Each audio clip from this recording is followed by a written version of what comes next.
Hey, listen, Pheelz is in the building. Pheelz, how are you, my brother? Yeah, I'm good, man. Can I tell you something? This is how I know you're a professional, because every time I give that drop list to people, I got to walk them through it. How do you say this part? How do you just chop quick? Yeah, one take.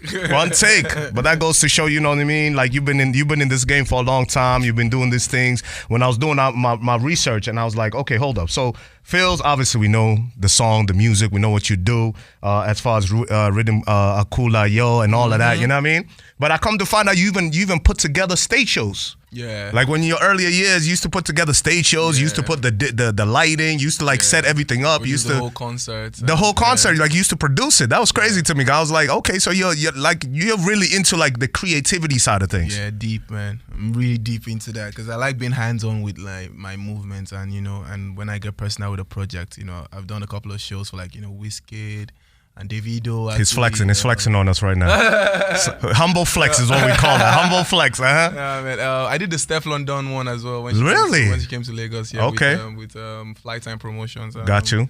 Yeah, man. Like I just Yeah. Do you enjoy doing stuff like that? Just seeing your creativity come into life, especially on a stage show, right? Yeah. Where you put it together and the fans enjoy it, and there's lighting and there's this and there's that, and you're just kind of like, okay. Yeah. People really are understanding. And do you put your thought process, the way you produce music, into that?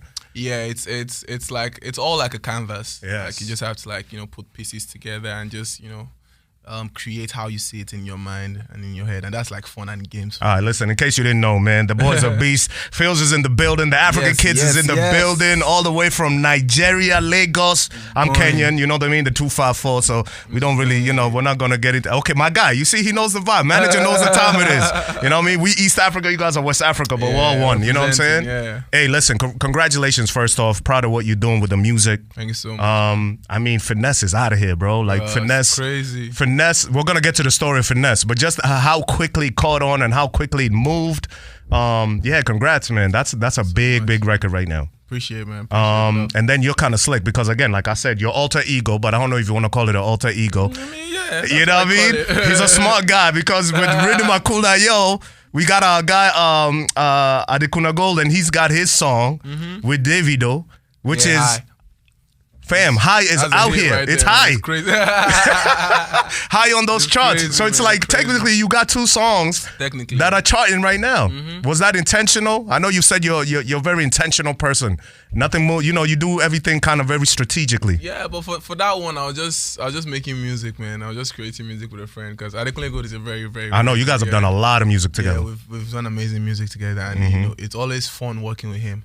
So for High, that's what we're just doing. We're just making music. And that song is out of here. Bro, it's crazy. And I'm not gonna hold you. I did not know you were Rhythm Akula, yo. I did not know. No, that's okay. And by the way, it took some people some time to catch up. But why did we do that? Because when you first came on the scene, okay, so you start, actually, we'll go back to even when you started at 5, I think one time you said that music was kind of in you at 5. I don't even remember what I did at 5 years old. How do you remember? What was the bug that caught you at 5 years old that you said, I'm going to do music? It wasn't really a vivid memory. It was a feeling. You know when a feeling catches you and it just holds you for the rest of your life. Yeah, that feeling held me at 5, and it was the first time I got into the adult church and I heard the choir sing, and I saw the effects the music had on like people, and how it made them react. When you cry or emotion, life to cry and all that. And I was like, oh, I want that. It looked like power to me. That was how I felt. So I was like, but music is power. Yeah. You know what I mean? If you do it the right way, music is a feeling. Music is a vibe. Music gives you emotion. Music, sometimes you'll hear an older song that brings you back to a memory that you had from many years ago. That's how powerful music is. You know what I mean? Yeah, so you saw that in church and you said, hey, I gotta become that at one point. And then I started learning and teaching myself, and and from there it's just... And again, coming up in church, dad was a pastor. Yeah, so... we're going to talk... Yeah, I heard in an interview you talking about that your life was very... Not control. I don't want to say control. Control is a hard word. No, it wasn't controlled. But it was very structured. Yeah, it's just this. Just structured, yeah. Yeah, it wasn't controlled because I wouldn't change it for anything. It made you... Yeah, it made you who you are. Yeah. But again, you were very much into church. Yes. Creating programs for church. Because church was the only place I could Express. There you go. And I expressed like crazy. Like I would plan like Sunday services and do like all the media and all the arts and even design the stage and the altar and then write the songs for the choir. Like I would literally my brother and I would literally hold a Sunday service and just tear it to pieces. Yeah. Was it a live? Like was it energetic? Like what kind of? Yeah, it was. People were like, really we gotta go back to church next Sunday. Okay, it was. Okay, and I'm sure Dad was proud of you at that time. Yeah. Now, and again, it's funny that you say you were creating the stages of church, which is, again, if you fast forward, that was the foundation of teaching you how to do these things for Wizkid, for Stefan, and all of that. But at some point in I think you said, okay, the bug caught you at 5. I think at 10, was it 8 or 10 that you started kind of like, kind of feeling like, oh, okay, music is really like my thing. About 10. About 10 years old. About 10 years old, yeah. But again, Christian music. No. It wasn't really about gospel music. It was just music. Like even when I was in church, I was listening to music. Like I was rocking with Boyz II Men. I was rocking with the Westlife. I was listening to Kenny G, okay. Yanni, Enya, Celine Dion, yes, Dre, yes, Snoop Dogg. yes. Like, I was very all over the place. All over the place. But that's one thing as Africans, is that we are very versatile. You come to the States. I've lived in the States for a little while because I was born and raised obviously in Kenya. But when I came to the States, you notice like, especially with black people, they have their pocket. It's like we can't listen to rock and roll. We can't listen to country. But in Africa, we have cowboys. We listen to everything. I listen to Indian music. Yeah. Nickelback, Coldplay, Green Day. Everything. Drop everything. And get your first hit at 16. Yeah, 16 going to 17 actually. How was that? Bro. We're gonna talk about it. Can we be honest out here? I want us to have a real honest conversation because I seen in an interview where you felt like it was very overwhelming at the time. At 16, it was, bro. Like, cause I got into the deep end very early in life. Do you feel like you weren't prepared for it? You are not prepared for that. Like you at all. At all. Like it wasn't a lot, but it was just very different from what I was used to. You get me? And experiencing that at 16, yeah, I went crazy a little bit. Okay, but you found your way. Yeah, but I heard you found your way through books. Yes. Talk to me about that. That's dope. Saved me, man. I read a lot, and there's some books that that have just come my way that I've really liked, changed. In those early stages, what were the books you were reading? If you were to give them out right now, do you remember? There's a book called Conversations with God by Neil Donald Walsh. It's like it's a 3-part book.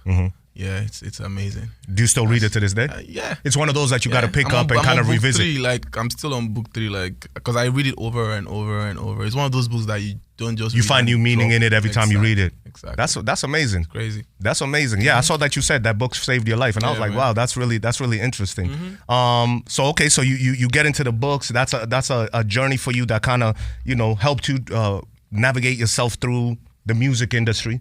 I know you've talked about being scarred in the music industry at an early age, just from funny business deals or funny business dealings. As somebody who's like yourself, like the things that you saw at an early age, because again, you have no knowledge, you don't know what's going on. People are gonna take advantage of you, especially if you're a real talent like yourself. What advice would you give to somebody like that who's trying to come up and be like, hey, before you do X, Y, Z, look at 1, 2, 3? There's a phrase that I've been saying to myself for the past couple of weeks now, and that phrase is, the valleys makes the mountain make sense. So when you go through those valleys, go through it with your head, up high, because that's part of the whole journey. There's nothing bad happening to you. It's just the journey.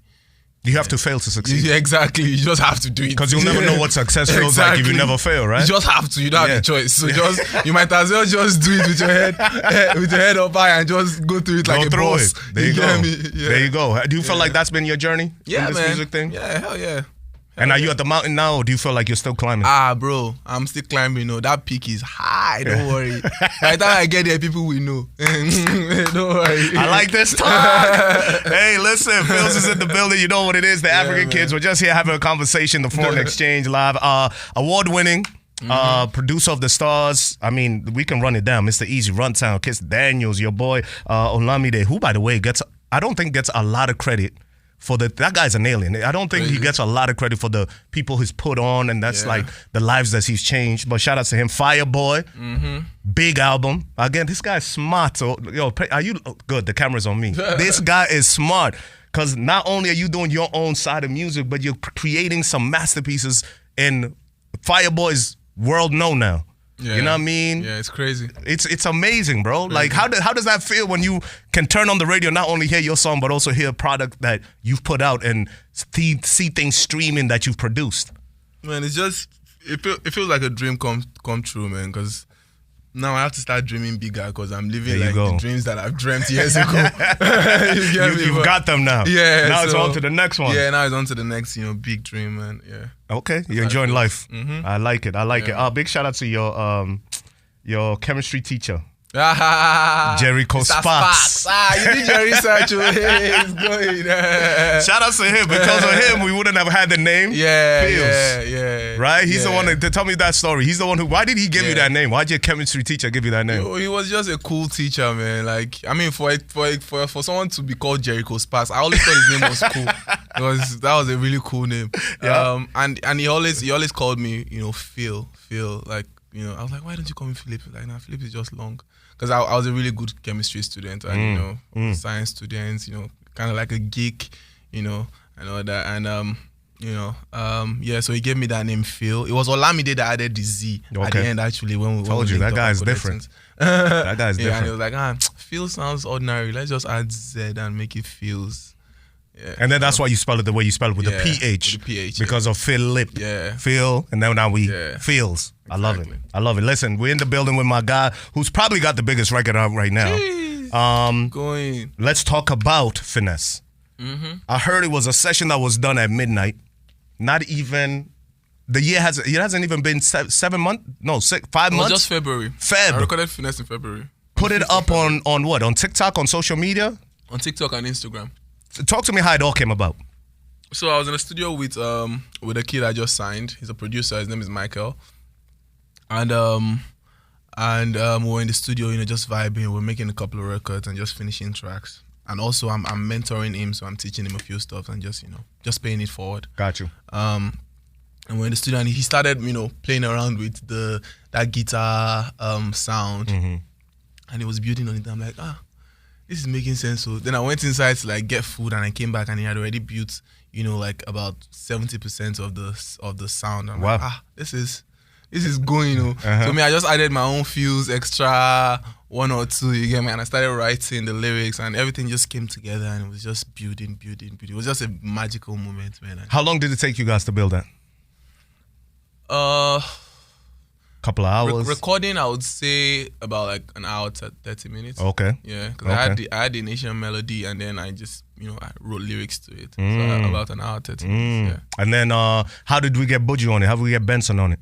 So that midnight I posted the video on TikTok. Again, this is Feb. This is February. You guys got to understand what's going on. This is 5th of February. Yes, of 2022. Not like last year or some years back. When I posted the video on my page, if you go check my Instagram, you still see the Mission 2022. Okay. Yeah, it was February, 5th of February. There you go. So I posted it then, and I think on the 7th, Buju sent me a message on Instagram, and I was like, bro, this shit is going crazy on TikTok. Is this just a TikTok sound or is this a record? I'm like, it's my record though. Do you want a verse? And I was like, hell yeah. So we linked up that night, recorded his verse, and that's how we got He came to the studio? No, I went to his studio. Okay. Yeah, because I was around actually. Yes. I was on the island, so we were just like, bro, pull up ASAP, let's record this. And that was it. Now, as far as him laying down, I know you're a writer. How much direction did you give him on the record, or did he already come just like the what was the guy who produced the what's his name, Christopher? What was his name? Michael. Oh, did Buju already come with his concept, or you guys worked on that together? No, we had when I got to his space, we had a discussion.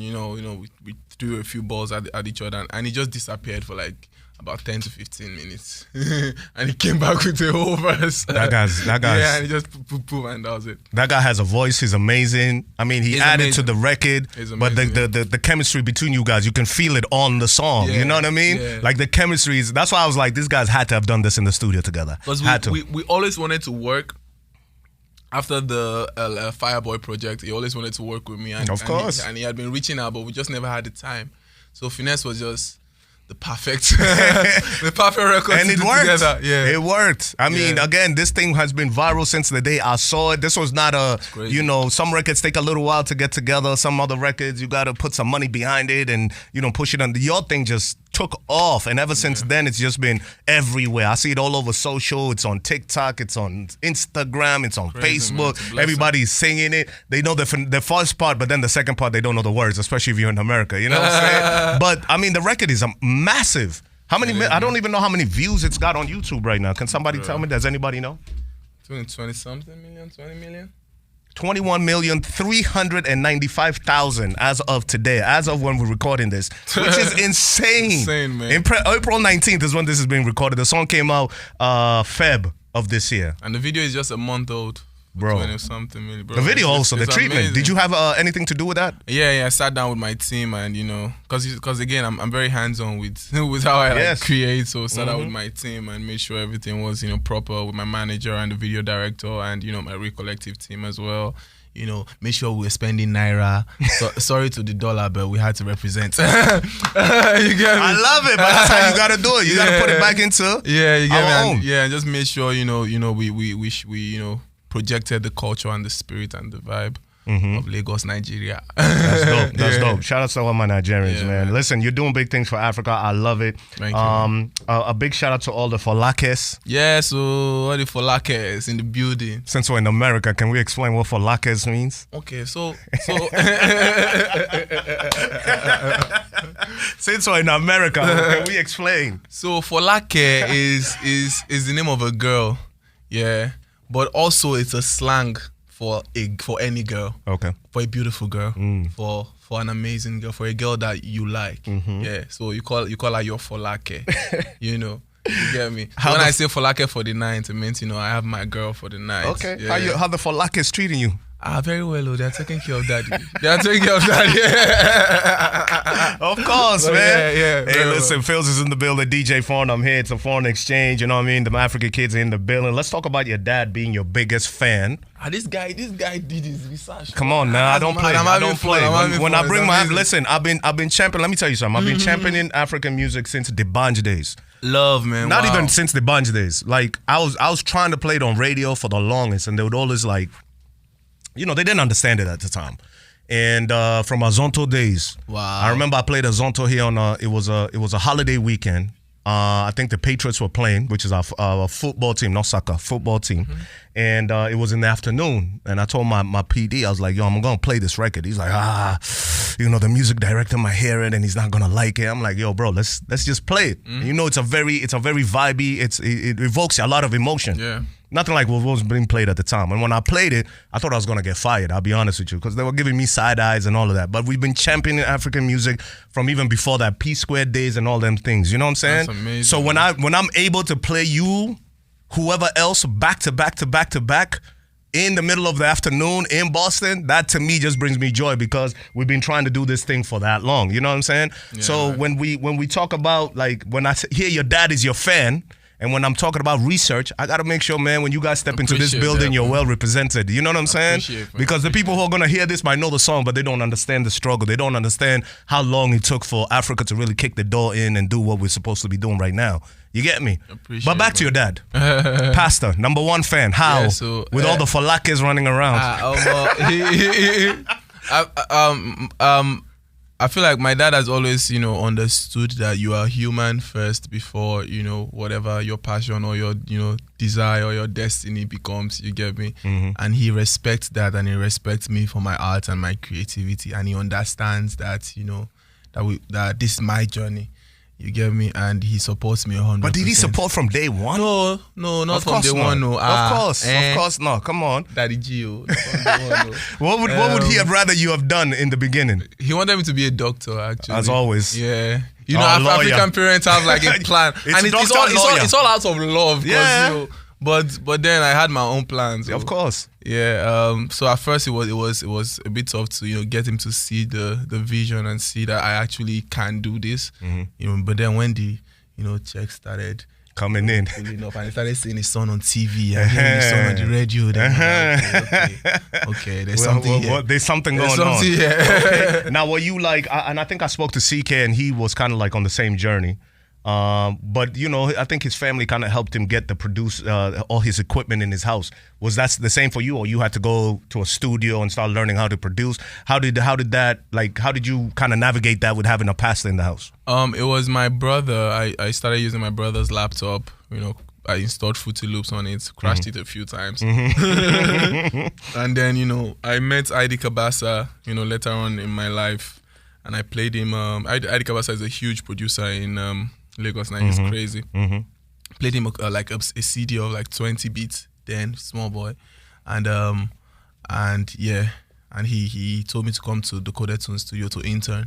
And that was where I met Olamide. Okay. So Olamide and I were the runners in the studio, you know, going to buy food for the artists, going to buy fuel, the generator. Wow. Yeah. Okay. You get me? So okay. Look at you guys now. Wow. Yeah. But they saw something in you guys that, you know what I mean? Yeah. That made sense. Yeah. I love it. Sense. I love it. So Dad has seen you at O2 Arena. Yeah, so he said, what did he say? He said that O2 Arena, what was the words he said? That it looked like it was a crusade. Crusade. Yeah, he said that was a crusade, man. And when I heard you say that, that's what Dad said. I thought back to what you said early in the interview where you were like, yo, when I was in church, it looked like a crusade of people and I wanted that power. O2 Arena, did you feel that way? Bro, I was elevating on that stage. I had like this little, if you watch the video, I did like this little, I call it the Usain Bolt leg walk. When I was running towards the video, there's this little that my legs did. Go and watch the video. I will. I gotta look at that now. You can't miss it. My legs are like all over the place like this. But that was a moment for you. Was that one of your biggest moments in your career so far? Hell yeah, man. Like just why? Explain to me why. 2 days after release, bro, like you dropped it. Okay, just imagine. You dropped the track 2 days ago, and today you are in front of 20,000 people, and you see like 20,000 lights, and they are singing your song that you dropped, back at you. That you dropped word 2 days for word, ago. verse and hook, bro. It was amazing. No man. better feeling. It's crazy. Goosebumps. I actually felt chills right now. But I can understand that, man. Crazy, especially as a creative. You know, we're very critical of ourselves. You know what I mean? And you're always like, is this gonna go? Do you feel that way? Are you pressured? Like, oh, is this gonna go? Or you're just like, hey, listen, if they like it, they like it. I'm just gonna make music that I like. I'm both, man. Like, I make music that I like, but then I'm human as well. So, you know, there's always that part that, you know, that comes in once in a while and be like, I'm sure people are going to. But yeah, but that's what makes us human, you get. But me, I just create to. I'm just fearless about it. I love it. Pheelz, it was a pleasure having you. Thank you for coming out. You know, us for supporting the thing. All I need is my dub, and I think we're good. Okay. Other than that, keep supplying us. Anytime, I'm gonna tell you like this, people. If you're not listening, listen clear. When you hear Rhythm Akula, yo, just turn down your windows. Turn up the volume wherever you're listening to. It's gonna be a banger. The production side, what can we expect coming up from the production side? Bro, there are bangers coming up. I've been working on that side as well. Actually. Okay. Yeah. The Davido album is coming as well, and a few other productions that are gonna be. By the way, you're here with him tonight. Yeah, in Boston. Yeah. I'm on tour with him actually, and it's been crazy. We've been having fun. A lot of fun. Yeah, a lot of fun. A lot of fun. How do you feel about Afrobeats in this space and what it's doing nowadays? From where it came from, because you're kind of like both generations. You've seen the growth. Actually, honestly, how do you feel about what you see now and how it's crossed over to so many different places other than Europe and Africa? It's beautiful, man, to witness, because I feel like I've been at the forefront of this and I've been watching everything happen in 3D. It's been amazing. It's been fun. Everybody wanted this. We all didn't know how it was gonna happen, but we knew that we were ready for this opportunity and ready for this wave. And I think it's a storm, man. I think it's a storm that's going to hit America. Who should the people look out for? Who's bubbling in Nigeria that we haven't? There are plenty. Give me 5. There are plenty. There's Victoni.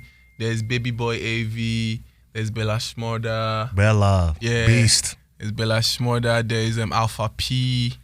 There's Killer Tunes. There's Young John, bro. Producer wise, there's P Prime. There's Semzi. There's Omar. There's Kelpie. There's Ozedikos. I mean, Kelpie been around though. Yeah, Kelpie's a boss. Yeah, but it's still Kelpie. Still doing his thing. Yeah, man. Yeah, man. And it's coming as well. It's coming. Okay. It's coming. It's crazy. It's gonna be crazy for Kelpie. Okay.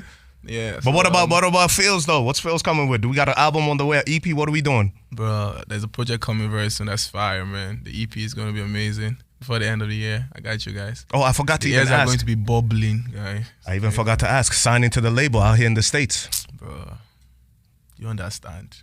Talk to me though. Like, was that a moment for you? Was that a goal for you? Or is it just an opportunity where you saw, hey, you know, they understand my mission, they understand what I'm trying to do. Let's get it done. It's a little bit of both.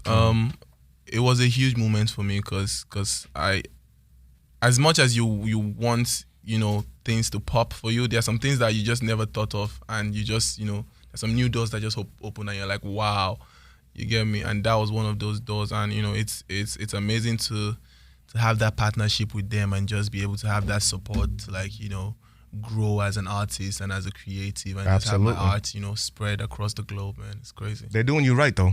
They're amazing. They got you on the road. Radio's popping. Streams are going up. Crazy. So man. it's a good partnership. I like it. I like everything that you got going on, bro. Again, as an African, from one African to another, man. Proud of what you're doing. You know what I mean? You always got to support here in Boston. This is like your second home. Whenever you come through, you don't give it. What's up, bro? Just send the tune through WhatsApp and it's over. Let's go. It's a gun. You know what I mean? Hey, listen, it's Pheelz, aka Rhythm Akula, yo. I love that drop, by the way. That's one of the biggest. Like when you hear that, that's one of those catchy ones. It's almost like KLP vibes. You know what I'm saying? But DJ Foreign, we're in here. Pheelz, I appreciate you. Thank you so much. Kill the show tonight.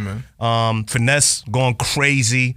EP on the way or album on the way. There's a lot more. Like you said, you're still climbing this mountain, even though you're shining. And shout out, of course, to all the Folakes. Folakes. I said it wrong. My fault. The Folakes. Hey, you know what it is, man. The Foreign Exchange, DJ Foreign. Pheelz, we up out of here. Thank you, bro. Thank you for having me, man. Love. Peace.